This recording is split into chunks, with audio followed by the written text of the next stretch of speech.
Good morning বন্ধুরা, সবাই কেমন আছো? আশা করছি যে যেখানে আছো সবাই খুব ভালো আছো। আমরাও ভালো আছি।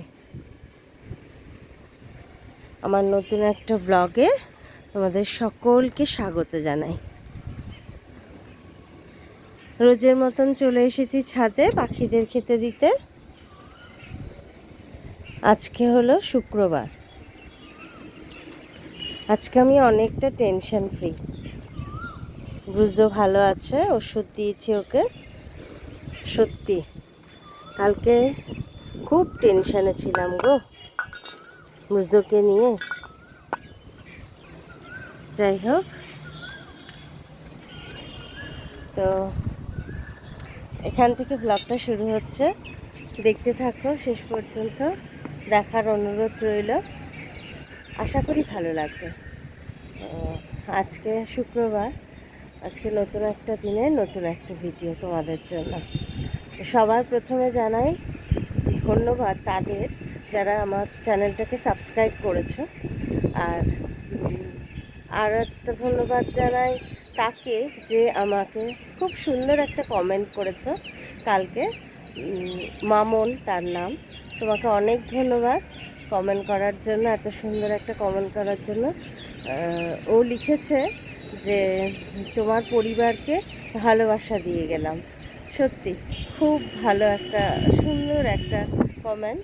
তোমার জন্য থাকলো আমার অনেক অনেক ভালোবাসা, তোমার পরিবারের জন্য থাকলো আমার অনেক অনেক ভালোবাসা। অনেক ধন্যবাদ তোমাকে। তো চলো এবার যাব নিচে।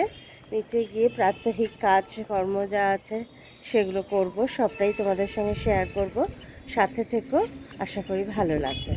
তো দেখো পায়ের আছে, এই দেখো ওদের খাবার দেওয়ার সাথে সাথেই ওরা চলে আসে, আগের থেকেই ওরা বসে থাকে খাওয়ার জন্য। তো চলো ওদের ডিস্টার্ব করব না আর। এবার নিচে যাব, নিচে চলে যাব। নিচে গিয়ে দেখি কী কী কাজ আছে। এখন 7:30 বাজে ঘড়িতে। তো ছাদে বেশ হাওয়া দিচ্ছে, এক ফোঁটা বৃষ্টি হয় না জানো কৃষ্ণনগরে, এটাই আফসোস। চলো নিচে যাই।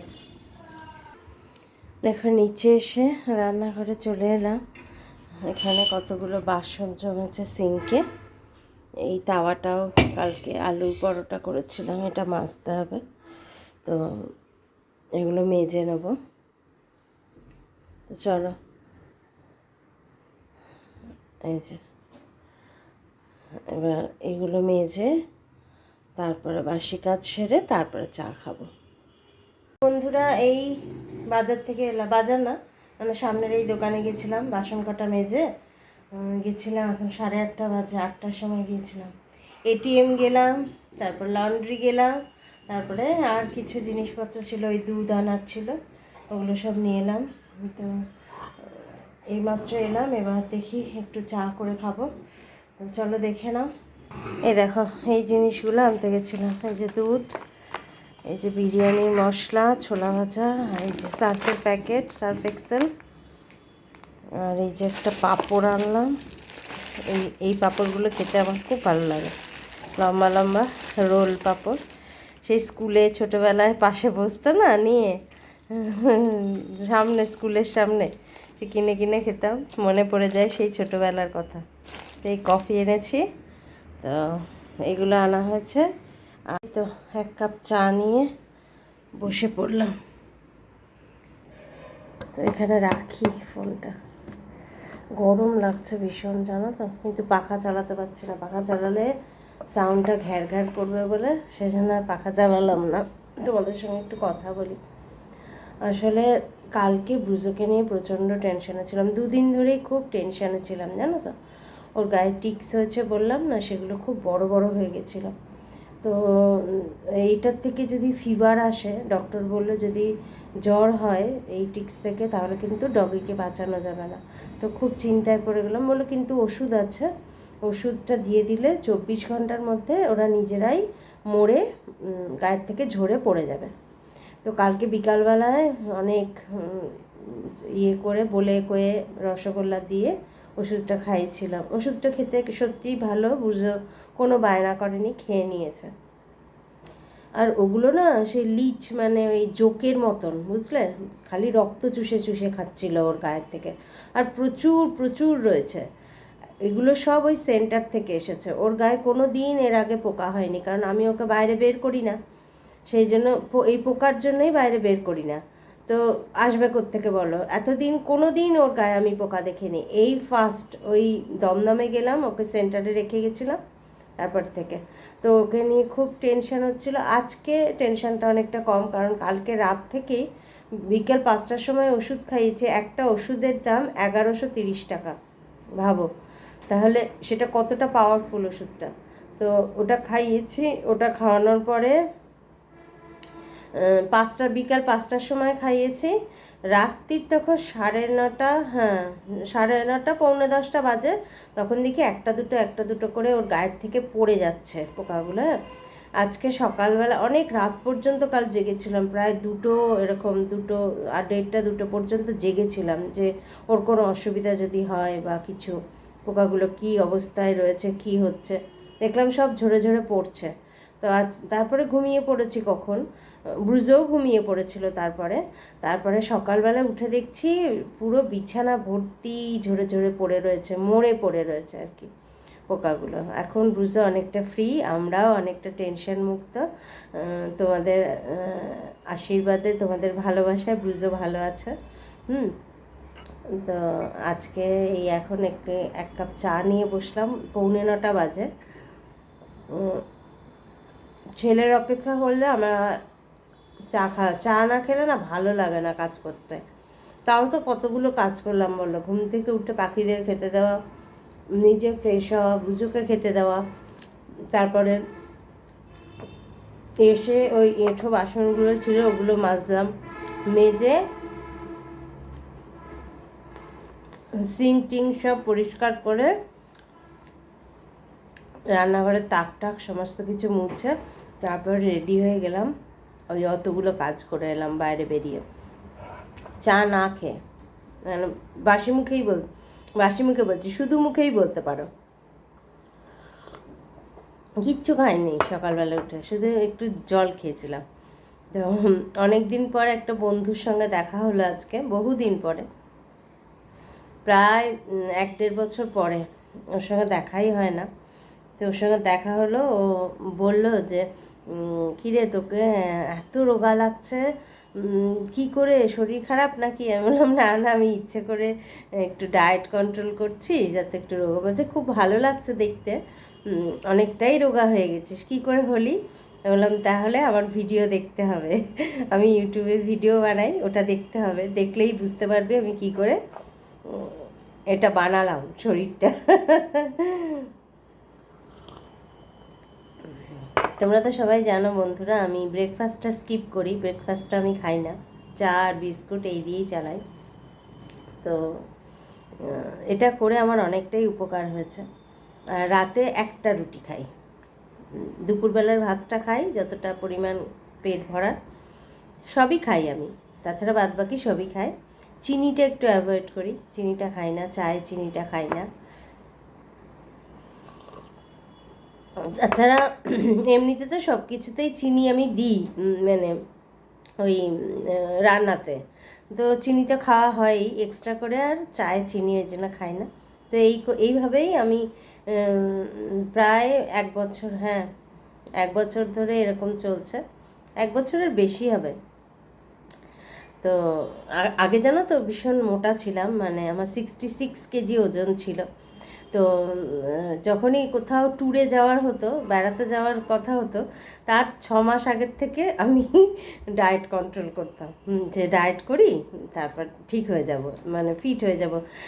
ভালো ভালো কুর্তি, ভালো ভালো চুড়িদার, তারপরে টপ, জিন্স, এগুলো তো পরতে হবে বল। তো সেই জন্য 6 মাস আগের থেকে আমি ডায়েট করতাম। তো কোনো ফল হতো না, বিশেষ ফল কিছু হতো না। 6 মাসে কিছু হয় বলো? গান্ডে পিণ্ডে গেলার পর 6 মাস ধরে ডায়েট করলে কিছু হবে না। তো তারপরে ঠিক করলাম না, এটাকে কন্ট্রোল করতে হবে, কন্টিনিউ করতে হবে। তো প্রায় 1-1.5 বছর হয়ে গেল আমি এইভাবেই চলতে চলতে এখন আমার ওয়েট 56.80। তো চলো চাটা খেয়ে নিই, তারপরে রান্না বান্না কী করবো তারপরে আসছি। দেখো বন্ধুরা, এখানে চিকেন বের করে রেখেছি। আজকে চিকেন করব, আর পোলাও করব অথবা বিরিয়ানি করব। আজকে খুব মজার দিন, ব্রুজও ফ্রি, আমরাও ফ্রি।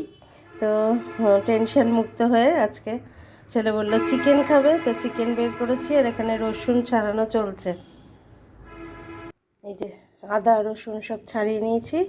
আর এই 3টে পেঁয়াজ, এগুলো ছাড়াবো। সে রসুন ছাড়ানো না আমার সব থেকে বিরক্তকর কাজ, সব থেকে ভালো লাগে না জানো, ওই কাজটাই আমার জন্য বেজার লাগে। তো চলো তোমাদের দেখাই একটা জিনিস। এই দেখো, এই যে দেখছো লিভ 52DS, এটা ব্রুজোকে খেতে বলেছে প্রত্যেক দিন, লিভারের ওষুধ। দেখো ঘেমে স্নান করে গেছে, কারণ ওইখানে ফ্যান নেই রান্নাঘরে। তো কী বলো তো, ওকে একটা লিভার টনিক দিয়েছিল ব্রুজোকে। তো লিভার টনিকটা ও খেতে পারবে না, কারণ লিকুইড কোনো জিনিস ব্রুজোকে খাওয়ানো যাবে না, কিছুতেই খাওয়ানো যাবে না। ওর মুখ হাঁ করতে গেলে ও কামড়াতে আসে। তো সেই জন্য আমি বললাম যে ও তো লিকুইড খেতে পারবে না দাদা, তাহলে কি করা যায়? বললো তাহলে মানুষের লিভারের ওষুধ ওকে দিতে হবে। তো ওটারই দাম নিয়েছে বোধহয় 350 টাকা মতন বোধহয় দাম নিয়েছে। তো যাই হোক, ব্রুজও সুস্থ থাকলেই হলো, যতই খরচা হোক। কারণ আমার হাজব্যান্ড কি বলে জানো তো, আমার হাজব্যান্ড বলে যে আমাদের রোগগুলো ব্রুজো নেয়, ওই জন্য ব্রুজো এত ভোগে। তো সেই জন্য ব্রুজোর কোনো খামতি করা যাবে না, শরীর খারাপ হলে ব্রুজোর আগে ট্রিটমেন্ট করতে হবে যত টাকাই খরচা হোক। তো আর কুকুরের ট্রিটমেন্ট একটু দামি হয় জানো তো। তো চলো তোমাদের দেখাই। ওকে আর একটা যে ইয়ের ওষুধটা দিয়েছে, এই দেখো, এই দেখো এই ওষুধটা, এই যে এই ওষুধটা দিয়েছিল এই ইসের জন্য, টিক্সের জন্য। তো এই ফ্যানের নিচে এলাম, প্রচণ্ড গরম লাগছে। ছেলে এখনও শুয়ে রয়েছে, ঘুম থেকে ওঠেনি। তো জানি না কখন ঘুম থেকে উঠবে, ওর সময় কখন হবে, বেলা 11টা 12টা হতে পারে। তো অবাক হওয়ার কিছু নেই। তো ব্রুজোকে দেখো, ব্রুজো ঘুমোচ্ছে না, জেগেই রয়েছে, একটু রিল্যাক্স ফিল করছে। আর এই বিছানাটায় ভর্তি পোকা আছে জানো তো, ভর্তি। তোমরা দেখতে পাচ্ছ কিনা জানি না, সব মোড়ে মোড়ে পড়েছে। এই দেখো, আমি এখনও বিছানাটা গুছাইনি, সব মোড়ে পড়ে রয়েছে, দেখেছো? ওর গায়ের থেকে ঝরে ঝরে সব মোড়ে মোড়ে পড়ে আছে। তো এখনও আমি বিছানাটা পরিষ্কার করে দিইনি, কারণ আমাকে বলেছে 24 ঘন্টা সময় দিয়েছে। 24 ঘন্টার মধ্যে ওকে ওর গায়ে হাতও দেবেন না, ওকে স্নানও করাবেন না, আর ওর বিছানাতেও হাত দেবেন না। ওখানে সমস্ত পড়ে থাকবে, ওগুলো পরে ফেলবেন একসাথে নিয়ে। আর ঘরটাকে একটা পয়জন দিয়েছে, সেটা স্প্রে করতে দিয়েছে ঘরের চারধারে, কোনায় কোনায়। আমি স্প্রে করে দিয়েছি কালকে 2বার। আর বলেছে মুছতে, অল্প কয়েক ফোঁটা 10-12 ফোঁটা নিয়ে মুছতে বলেছে। তো মোছাটা এখনও হয়নি, কারণ ব্রুজোকে ঘরে রাখা যাবে না, তখন ব্রুজোকে ঘরের বাইরে বের করে দিতে হবে। তো ছেলে উঠুক, তারপরে ওকে ঘরের বাইরে বের করে তারপরে ঘরটা মুছবো।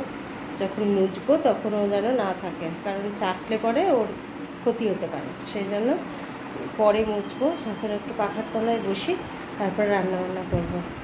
একটুখানি পাখার তলায় বসলাম, বসে ঘামটাকে শুকালাম, শুকিয়ে চলে এলাম মাংস ম্যারিনেট করতে। লঙ্কা, জিরে, ধনে, হলুদ সব গুঁড়ো সব দিয়ে দিয়েছি। এবার সর্ষের তেল দেব। আগে প্রথমে ভিনিগার দিয়ে এটাকে মাখিয়ে রেখেছিলাম 15 মিনিট, কারণ আমার খুব আষ্টে গন্ধ লাগে এই ব্রয়লার মুরগিতে। ব্রয়লার মুরগি বলো আর যে কোনো মাংসই বলো, আষ্টে গন্ধ তো থাকেই, এতে বেশি থাকে। সেই জন্য ওই ভিনিগার মাখিয়ে রাখি, তাহলে ভিনিগার মাখিয়ে 15 মিনিট রেখে তারপর জলটা ফেলে দিই, তাহলে আর আষ্টে গন্ধটা লাগে না। তো এইভাবে মাখিয়ে নিচ্ছি। আজকে ঝাল ঝাল করে কষা কষা করে করবো, লঙ্কাটা একটু বেশিই দিয়েছি, কারণ পোলাও খাবে বললো, বিরিয়ানি খাবে না, কারণ সামনে উইকে ওর বার্থডে আছে জানো তো। তো সেইখানে বিরিয়ানি তো করতেই লাগবে। তো বললো আজকে আর বিরিয়ানি খাবো না, কদিন আগেই খেয়েছি, তা আজকে পোলাও করো। তো ভালো করে মাংসটাকে তেল দিয়ে মশলা দিয়ে ভালো করে চটকে চটকে যত সুন্দর করে মাখাবে না তত বেশি টেস্ট হয় এই মাংসে। তো ভালো করে কচলে কচলে মাখিয়ে নিলাম।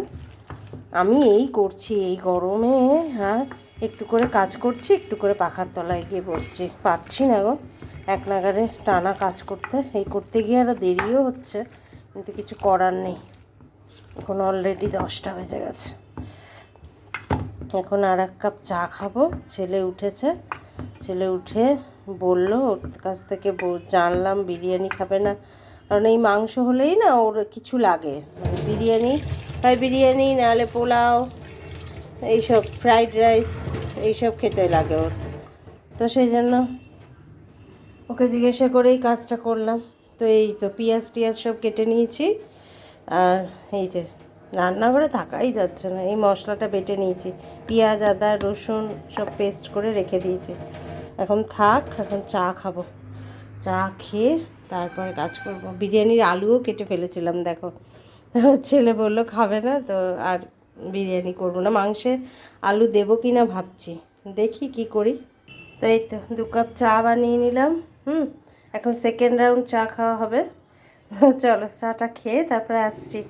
দেখে নাও, এখন ঘড়িতে 11টা বাজতে 5 মিনিট বাকি। তো আমি বুঝোকে খাইয়ে চলে এসেছি মাংস কষাতে, বসিয়ে দিয়েছি, মাংস কষানো চলছে। তো এটা হতে থাক, তুমি সিমে করে করে, সিমে দিয়ে মানে গ্যাসটাকে একদম সিমে দিয়ে এরকম চাপা দিয়ে দিয়ে আমি মাংসটাকে কষিয়ে নেব। আর এখানে দেখো এই যে আশীর্বাদের দই, মিষ্টি দই আবার অর্ডার করেছি, এত ভালো লেগেছে সেদিন আবার অর্ডার করেছি। 400 দই মিষ্টি দই নিয়েছে 158 টাকা। তো হেভি খেতে, হেভি দারুণ খেতে, সত্যি খুব ভালো খেতে। যারা ট্রাই করোনি একবার ট্রাই করে দেখো, দারুণ খেতে। জিও মার্ট থেকে অর্ডার করেছি, তো এটা আজকে খাওয়া হবে। তো এখন আমি বুঝোকে খাওয়ালাম, বুঝোকে খাইয়ে নিজে চা খেলাম, চা খেয়ে আড্ডা মারতে মারতে চা খেলাম, কারণ শুধু চিকেন করতে হবে আর পোলাও চাল বের করে রেখেছি। তো এই চিকেনটা এখন হতে থাক, তারপরে তোমাদের দেখাবো আমি পোলাও কীভাবে বানাই। এই দেখো আমি গোবিন্দভোগ চাল দিয়ে পোলাও বানাই। তো চালটাকে ভালো করে ধুয়ে মানে জল ঝরিয়ে রেখেছি, একটু শুকনো হলে তারপরে কি কি মেশাচ্ছি দেখাবো। দেখো বন্ধুরা আমি কি কি মেশাই। এটা ঝরঝরে হয়ে গেছে একদম, চালটা দেখো শুকিয়ে গেছে, ধুয়ে রেখেছিলাম। তো মাংস বসিয়ে চলে গেছিলাম ঘর ঝাড়ু পোছা করতে, ঘর গোছাতে, ঘর গুছিয়ে ঘর ঝাড়ু পোছা করে এলাম, তাতে কাজটা তাড়াতাড়ি হবে। এই যে আদা বাটা দিলাম, হ্যাঁ গ্রেট করে দিয়েছি আমি, বাটা নয়। আচ্ছা, এর মধ্যে এবার দেবো একটু হলুদ, এই যে 1 চামচ ভর্তি করে হলুদ দেব। বাসন্তী পোলাও হবে বুঝলে। তো এই 2 কাপ চাল মেপে নিয়েছি আমি, এই যে এই কাপের 2 কাপ চাল আমি মেপেছি। তো সেই অনুযায়ী আমাকে মিষ্টিটা দিতে হবে, একটু মিষ্টি মিষ্টি হয় যেহেতু পোলাওটা। এই যে এই চামচের 2 চামচ হলো 1 চামচ, মানে টেবিল এই চায়ের চামচের 1 চামচ চিনি হয়, ঠিক আছে। তো এই চামচের আমি 1টা কাপের জন্য 3 চামচ দেব, আর 1টা কাপের জন্য 3 চামচ দেবো, 3 চামচ করে চিনি দেবো, আর সামান্য আর 1 চামচ দিয়ে দেবো মিষ্টি মিষ্টি হওয়ার জন্য। তো মোট কত দিলাম? 7 চামচ, ঠিক আছে, 6 আর 1 চামচ। তো আর এই সেম চামচ নুন দিচ্ছি, ঠিক আছে, এই যে ভর্তি ভর্তি করে 2 চামচ নুন দিলাম। এবার দেবো ঘি, দাঁড়াও ঘিটা তুলে নিই। ঘি দিয়েছি, এই যে 1 চামচ, এই চামচের 1 চামচ ঘি দিয়েছি, দিয়ে এবার এটাকে ভালো করে মাখাতে হবে। ভালো করে মাখিয়ে ম্যারিনেট করে দিয়ে যাব স্নান করতে।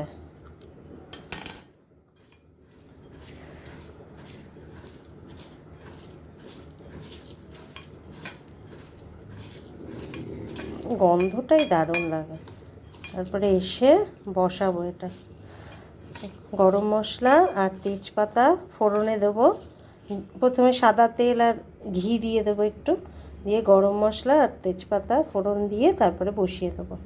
কাপ মেপে জল দিয়ে দেবো, চালটা একটু ঘিয়েতে নেড়ে ব্যাস হয়ে যাবে বাসন্তী পোলাও।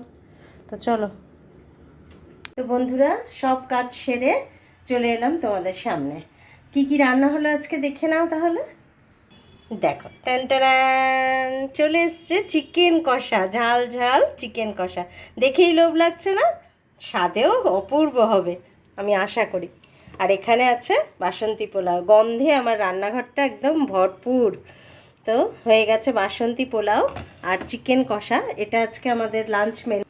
তো এতদূর ভিডিওটা দেখার জন্য সকলকে অসংখ্য ধন্যবাদ জানাই। দেখতে দেখতে কোথাও যদি ভালো লাগে প্লিজ একটা লাইক করে দিও আর কমেন্ট করে জানিও কেমন লাগলো ভিডিওটা দেখতে। যারা নতুন দেখছো তারা প্লিজ চ্যানেলটা সাবস্ক্রাইব করো। আজকে তাহলে আসি, সবাই খুব ভালো থেকো, টাটা। আবার দেখা হবে অন্য একটা ভিডিওতে।